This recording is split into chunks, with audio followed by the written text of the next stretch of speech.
এই গরু বাছুর পালন করে আমাদের সংসারই চলে। সরকার বলছে গোমাতা, তাহলে 14 বছর মানে বয়স পার হলে কি গোমাতা তখন কি হয়ে যাবে? আমার ঋণ আছে 9 লাখ টাকা, ঋণের বোঝা শুভেন্দু অধিকারীকে নিতে হবে। কুরবানির নিয়ম বন্ধ করেছে, মানছি না, মানছি না। কুরবানির নিয়ম বন্ধ করেছে, মানছি না।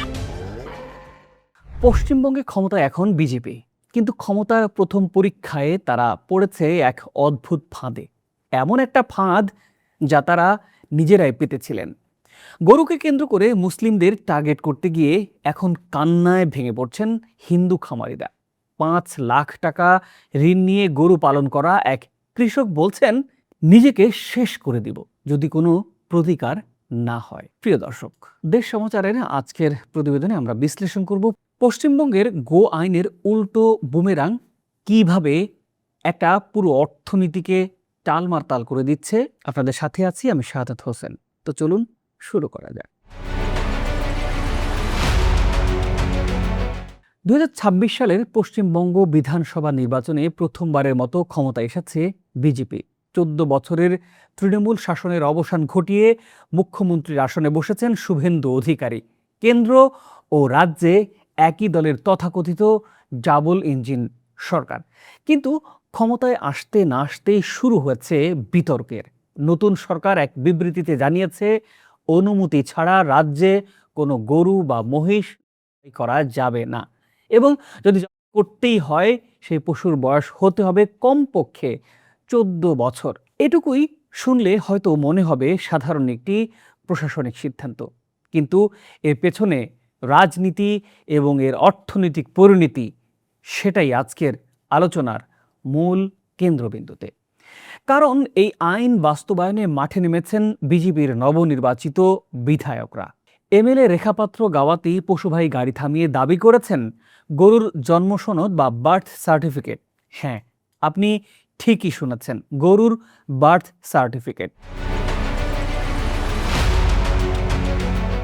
এই পরিস্থিতিতে পশ্চিমবঙ্গের মুসলিম সমাজ বেছে নিয়েছেন এক নীরব কিন্তু অত্যন্ত শক্তিশালী একটা কৌশলের। কলকাতার ঐতিহ্যবাহী নাখোদা মসজিদের ইমাম মাওলানা মোহাম্মদ শফিক কাশেমি আহ্বান জানিয়েছেন শুধু কোরবানি নয়, গরুর মাংস খাওয়া সম্পূর্ণ বন্ধ করে দিতে। এই আহ্বানে সাড়া দিয়ে কোরবানির ঈদের আগেই মুসলিম ক্রেতারা একযোগে মুখ ফিরিয়ে নিয়েছেন পশুর বাজার থেকে।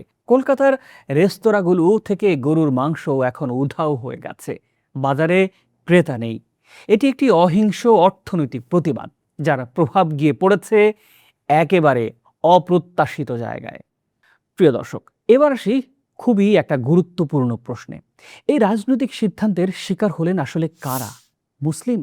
না, অন্তত এখন পর্যন্ত সবচাইতে বড় ক্ষতির মুখে পড়েছেন হিন্দু খামারি ও গরু ব্যবসায়ীরা। পশ্চিমবঙ্গে কোরবানির ঈদকে কেন্দ্র করে বিপুল বিনিয়োগ করেন হাজার হাজার হিন্দু খামারি। বছরের পর বছর ধরে চলে আসছে এই চক্র। ঋণ নিয়ে গরু কেনা, মোটা তাজা করা, কোরবানির মৌসুমে মুসলিম ক্রেতাদের কাছে বিক্রি করা, লাভ দিয়ে ঋণ শোধ করা। কিন্তু এবার সেই চক্র একেবারে ভেঙে পড়েছে। একটু ভাবুন, যে রাজনীতি হিন্দুত্বের নামে করা হচ্ছে তার সবচাইতে বড় শিকার হচ্ছেন হিন্দু কৃষক আর খামারিরা নিজেরাই। এটি কোনো বিচ্ছিন্ন ঘটনা নয়, এর পেছনে আছে একটি সুনির্দিষ্ট রাজনৈতিক অর্থনৈতিক বাস্তবতা। আসুন একটু সংখ্যার হিসাবটা দেখি। পশ্চিমবঙ্গে গরু এবং মাংস শিল্পের সাথে জড়িত লক্ষ লক্ষ মানুষ। এর মধ্যে আছেন খামারি, পরিবহনকারী, কসাই, চামড়া ব্যবসায়ী, রেস্তোরাঁ মালিক। একটা বিশাল সাপ্লাই চেইন। গরু রাজনীতির নামে এই পুরো চেইনটিকে থামিয়ে দেয়া মানে শুধু মুসলিমদের ক্ষতি নয়, এটি একটি পুরো আঞ্চলিক অর্থনীতির ক্ষতি। কলকাতার রেস্তোরাঁ থেকে গরুর মাংস উধাও হওয়া, মাংস ব্যবসার সাথে জড়িত লাখ লাখ মানুষের কাজ হারানো, খামারিদের মাথায় ঋণের বোঝা, এগুলো সংখ্যায় যোগ করলে একটি বিশাল অর্থনৈতিক সংকট সামনে আসে। বিশ্লেষকরা বলছেন, গরুকে কেন্দ্র করে যে মেরুকরণের রাজনীতি শুরু হয়েছিল তার অর্থনৈতিক কুফল এখন ধর্ম বর্ণ নির্বিশেষে প্রান্তিক মানুষের উপর আঘাত হানছে। রাজনীতির বিভাজন রেখা টানা হয়েছিল ধর্মের ভিত্তিতে, কিন্তু অর্থনৈতিক বিপর্যয়ের কোনো ধর্ম নেই। এখন এই পরিস্থিতির গুরুত্ব আসলে বুঝতে পেরেছে রাজ্য সরকারও। 18 মে রাজ্য মন্ত্রিসভার এক গুরুত্বপূর্ণ বৈঠক শেষে নারী ও শিশু কল্যাণ মন্ত্রী অগ্নিমিত্রা পাল জানিয়েছেন, মুখ্যমন্ত্রী শুভেন্দু অধিকারী নিজেই এই সংকট অত্যন্ত গুরুত্বের সাথে পর্যবেক্ষণ করছেন। শীঘ্রই একটি বিকল্প পরিকল্পনা ঘোষণা করা হবে। কিন্তু প্রশ্ন হলো, এই ক্ষতি কি আর পোষানো সম্ভব? কোরবানির মৌসুম একবারই আসে বছরে। সেই মৌসুম যদি একবার মিস হয়ে যায়, তাহলে খামারি সারা বছর কিভাবে ঋণ শোধ করবেন? মুসলিম প্রধান জেলা মুর্শিদাবাদের প্রবীণ কংগ্রেস নেতা অধীর রঞ্জন চৌধুরী মুখ্যমন্ত্রীকে চিঠি দিয়ে সতর্ক করেছেন, এই পরিস্থিতি যেন সাম্প্রদায়িক সম্প্রীতি নষ্ট না করে। তিনি মুসলিমদের ধর্মীয় রীতি পালনের জন্য নির্দিষ্ট স্থান চিহ্নিত করার দাবিও জানিয়েছেন। বিরোধীরা প্রশ্ন তুলছেন, যে দল গ্রামীণ হিন্দু ভোটারের কথা বলে ক্ষমতা এসেছে, সেই দলের নীতিতেই কেন সবচাইতে বেশি ক্ষতিগ্রস্ত হচ্ছেন গ্রামের হিন্দু কৃষকরা? প্রিয় দর্শক, এই ঘটনাটি আমাদের সামনে কিছু গভীর প্রশ্ন তুলে ধরে। প্রথমত, একটি গণতান্ত্রিক রাষ্ট্রে সংখ্যালঘুদের ধর্মীয় অধিকার কতটুকু সুরক্ষিত থাকা আসলে উচিত? কোরবানি মুসলিমদের একটি মৌলিক ধর্মীয় বিধান, সেটিকে আইন দিয়ে রুদ্ধ করার অধিকার কি রাষ্ট্রের আছে? দ্বিতীয়ত, উগ্রবাদী গোষ্ঠীর হুমকি, মারধর, গরু ছিনিয়ে নেয়া, এগুলো কি আসলে আইনসিদ্ধ?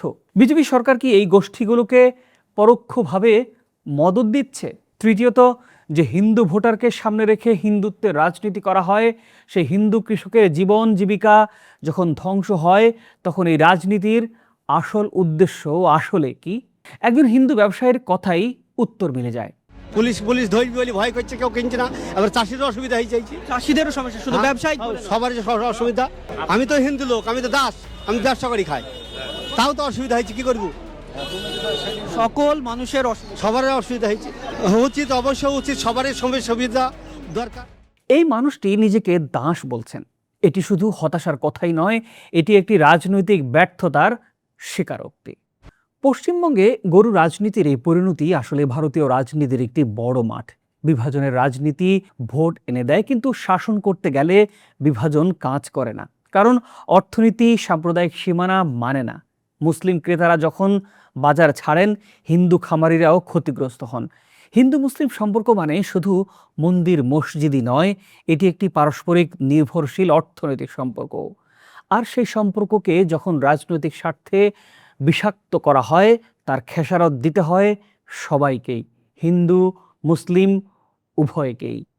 শুভেন্দু অধিকারীর সরকার এখন দুটি আগুনের একেবারে মাঝখানে। একদিকে হিন্দুত্ববাদী ভোটারের প্রত্যাশা, অন্যদিকে হিন্দু খামারির অর্থনৈতিক সংকট। এই আগুন সামলানো খুব সহজ হবে না, কারণ হিন্দুত্ব দিয়ে ভোট পাওয়া যায়, কিন্তু হিন্দুত্ব দিয়ে 5 লাখ টাকার ঋণ শোধ হয় না।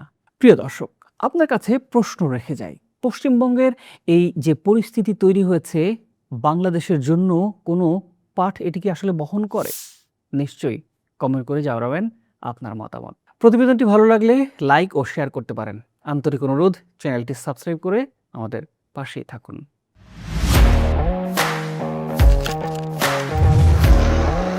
প্রফেশনাল স্টুডিও খুঁজছেন? ঢাকার প্রাইম লোকেশন নয়াপল্টনে দেশ সমাচার স্টুডিও আপনার কন্টেন্ট প্রোডাকশনের নির্ভরযোগ্য ঠিকানা।